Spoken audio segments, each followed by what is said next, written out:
The 2005 United States Grand Prix, a six-car shootout between Ferrari, the defending champions who had lost their dominance, and the two worst teams on the grid in Jordan and Minardi. It's essentially the F1 equivalent of 17 teams bailing out of the Premier League, and the only three clubs left to compete are Manchester City, Ipswich and Southampton.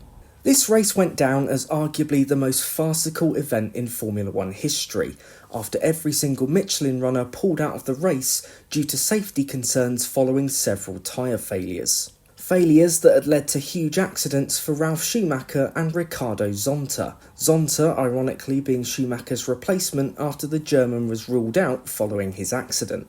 This was in addition to the incredibly stupid new rule for 2005 whereby teams were not allowed to change their tyres during a race unless there was a serious issue with the set they were using. The controversy surrounding the 2005 US Grand Prix has been talked about enough, so let's take a look at what happened after those 14 Michelin runners peeled into the pit lane and left just 6 drivers remaining on the grid. The actual race itself is something that's not talked about that much, and there's several good reasons for that. Firstly, a 6-car race between teams who are nowhere near each other in terms of performance is quite dull, and mainly due to the massive controversy surrounding the Michelin teams bailing out before the start, a lot of angry and disappointed F1 fans had already switched off before the race even got underway. I, however, as a naive 9-year-old, was really excited about the prospect of Minardi getting lots of points, and foolishly, I decided to watch the whole thing. I was far too young and far too stupid to understand why 7 of the teams had failed to take the start, and was merely enjoying the fact that we were going to get an unusual result. So for clarification, the 6 starters were Michael Schumacher and Rubens Barrichello of Ferrari, Thiago Monteiro and Narain Karthikeyan of Jordan, and Patrick Friesacher and Christian Albers of Minardi.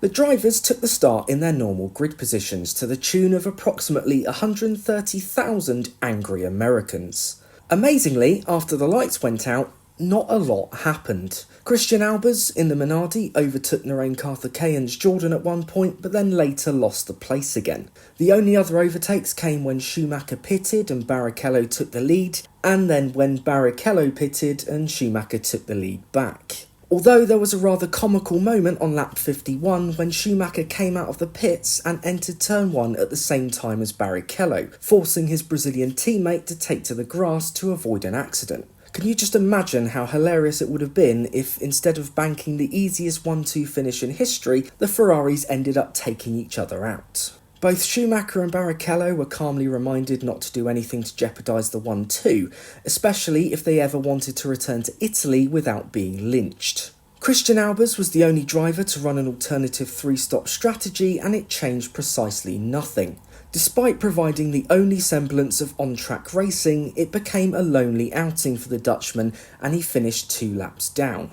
Michael Schumacher clinched what would turn out to be his only win of the season, from his teammate Rubens Barrichello, who finished a second and a half behind. Thiago Monteiro finished 3rd to claim his first ever podium, and to this date, this remains the only podium achieved by a Portuguese driver in Formula One history.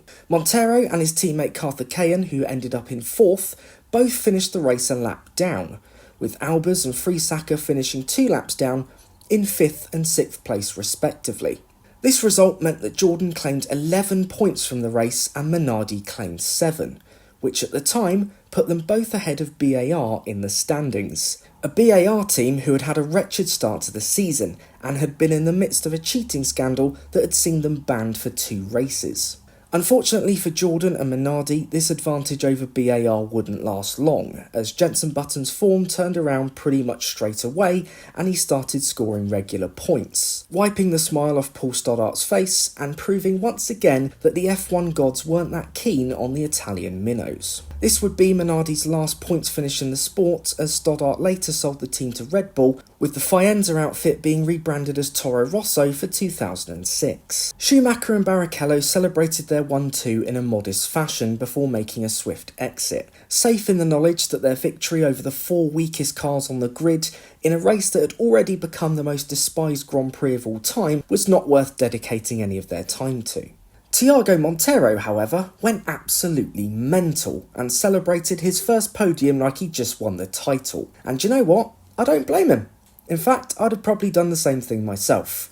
Montero knew full well that he would never get an opportunity like this ever again, and made sure that he embraced every single moment. Unsurprisingly, like I touched on earlier, this would turn out to be Montero's only podium in Formula 1, although he did manage to secure an 8th place finish at Spa later that season, earning him an extra point and taking Jordan's tally up to 12 for the season. Montero also broke the record that season for the most consecutive finishes by a rookie driver, finishing his first 16 races before retiring at the Brazilian Grand Prix. Montero was retained for the 2006 season, but by that time Jordan had been bought out by the Michelin Group, which later that year became Spiker.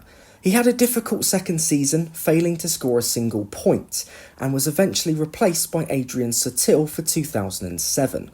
Montero tangents aside, the United States Grand Prix of 2005 will always be remembered for being one of the biggest farces in motorsport history, and sadly, the eventual race that followed was nothing more than a processional embarrassment. Whilst Jordan and Minardi celebrated an incredible haul of points, it was essentially an achievement by default, and acted as very little consolation to a worldwide audience of disappointed fans.